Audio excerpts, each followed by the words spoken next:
헌법이 법전에 보면 가장 상위법이라고 돼 있습니다. 그게 이제 옛날에 스위스의 법학자인 한스 케젠이라는 사람이 법에는 5단계가 있다. 해가지고 맨 위에 헌법이 있고, 그다음에 법률, 그다음에 대통령령 같은 명령, 그다음에 지방의회에서 제정하는 조례, 그다음에 행정규칙에서 5단계가 있다 그랬거든요. 근데 그러니까 법률은 헌법에 위배되면 안 되고, 명령은 법률에 위배되면 안 되고, 이게 이제 상하관계죠. 근데 이게 지금 법률에 멀쩡하게 있는 거를 대통령령으로 다 엎으려고 했던 게 윤석열 정부였고, 실제로 그렇게 권한 행사를 했죠. 다음이요.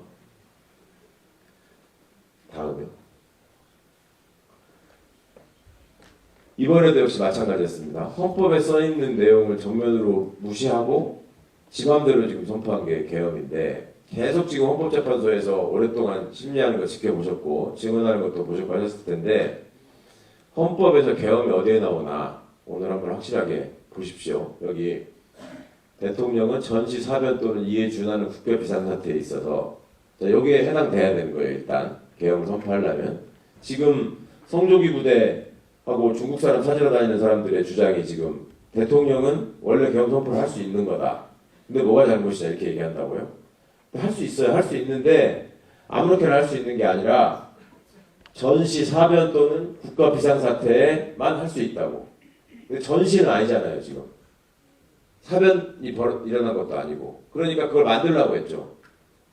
네? 이 부분에 대해서는 아직 수사가 제대로 돼 있지 않습니다만은, 그 다음에 국가 비상사태라고 우겨야 되는 거죠.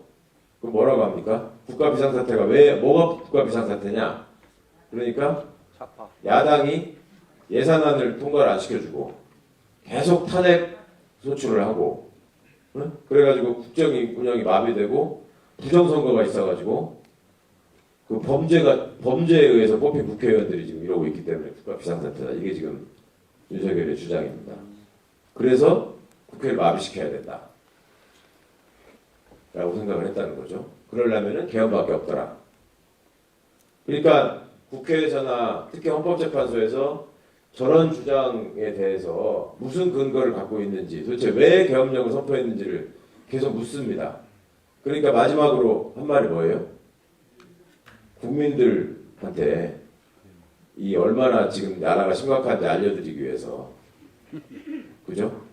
그러니까 여기 어디를 보셔도 국회가 권한을 행사하면 계엄을 선포할 수 있다는 말은 없어요. 그리고 국민들한테 계몽시키기 위해서 계엄을 선포할 수 있다는 말도 없다고. 그 다음에 병력으로서 군사상의 필요에 응하거나 공공의 안정 질서를 유지할 필요가 있을 때는 법률이 정하는 바에 의해서 계엄을 선포할 수 있다. 그러니까 병력으로서가 중요합니다. 병력으로서 군대를 동원한다는 게. 그리고 그냥 하는 게 아니라 법률이 정하는 바에 의하여 라고 되어 있어요. 잠깐 넘겨보시겠어요? 그래서 만들어진 게 계엄법입니다. 그래서 계엄법에 보면 계엄의 종류와 선포가 있죠. 앞으로요. 앞으로. 네. 2항에 비상계엄하고 경비계엄이 있다고 돼 있죠. 비상계엄하고 경비계엄은 무슨 차이냐? 3항에 보시면 비상계엄이 선포되면 영장제도, 언론출판, 집회결사의 자유, 정부나 법원의 권한에 관해 특별한 조치를 할 수 있다. 그러니까 경비계엄은 이걸 못하는 거고 비상계엄은 이걸 할 수 있는 거예요. 그러니까 비상계엄을 선포한 거예요. 국회를 무력화시켜야 되니까. 그리고 의사들을 처단해야 되니까.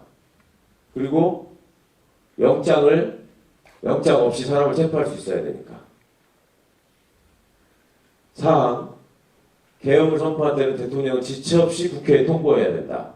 했나요? 안 했잖아요. 5항 국회가 제적의원 과반수의 찬성으로 계엄 해제를 요구한 때는 대통령은 이를 해제해야 한다. 4항은 명백히 안 지켰죠. 그죠? 1항은 핑계는 되지만 역시 안 지켰죠. 그러니까 헌법을 어겼고 딱 떨어지는 탄핵 사유가 되는 거죠. 그러니까 이런 부분에 대해서는 헌재가 증인신문을 하실 때 보면 열심히 묻지도 않습니다. 그냥 국회를 왜 들어갔냐, 가서 뭐 했냐, 이런 것들을 위주로 묻잖아요. 이번에 국회가 탄핵소추 사유로 제기한 게 5개. 첫 번째, 비상계엄의 요건을 갖추지 않았는데 위헌적으로 선포했다. 그게 저게 1항입니다. 1항. 그 다음에 두 번째, 포고력 1호가 명백히 헌법 위반이다. 포고력 1호는 정치활동을 금지하게 해놨죠. 여기 보십시오. 어디를 봐도 정치활동을 정지할 수는 없어요. 저기 3항에 정부나 법원에 관해서만 법원의 권한에 관해서만 제한할 수 있다고 했잖아요. 국회는 안 된다고. 자, 세 번째가 국회를 파괴하려고 했다. 국회 기능을 정지시키려고 했다. 네 번째가 중앙선관위원회를 점거해서 손을 대려고 했다. 다섯 번째가 정치인과 판사, 기타 등등을 체포하려고 했다. 요게 지금 5가지 탄핵소추 사유입니다. 어떠세요? 이 헌법만 보시더라도 그냥 너무나 딱 맞는 사유 아니에요? 그죠? 다음. 자, 계엄 선포의 공고, 대통령이 계엄을 선포할 때는 저런 걸 공고하게 돼 있는데 2조 5항을 보십시오. 2조 5항에 대통령이 계엄을 선포하거나 변경하고자 할 때는 국무회의의 심의를 거쳐야 한다라고 돼 있죠.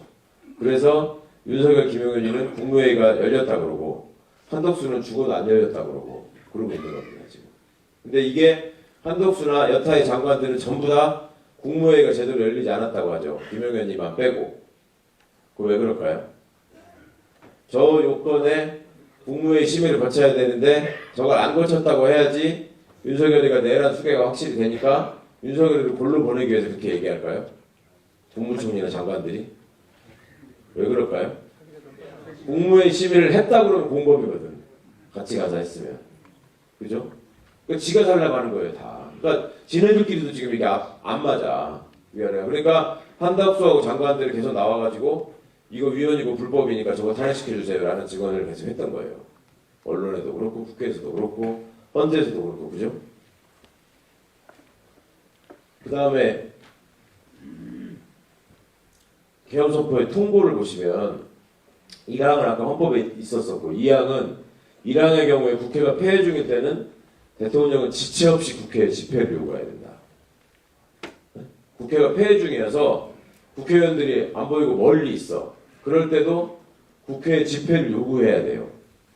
그러니까 국회의 기능은 절대 정지시키면 안 된다는 게 여기도 명확할 뿐만 아니라 일부러 자기가 국회의원들을 다 모아야 된다니까. 그거를 심의하라고. 그런데 국회에 들어가는 국회의원을 막았잖아요. 그러니까 명백히 개헌법을 어긴 것이다 라는 게 탄핵소추 사유에 들어가 있는 겁니다.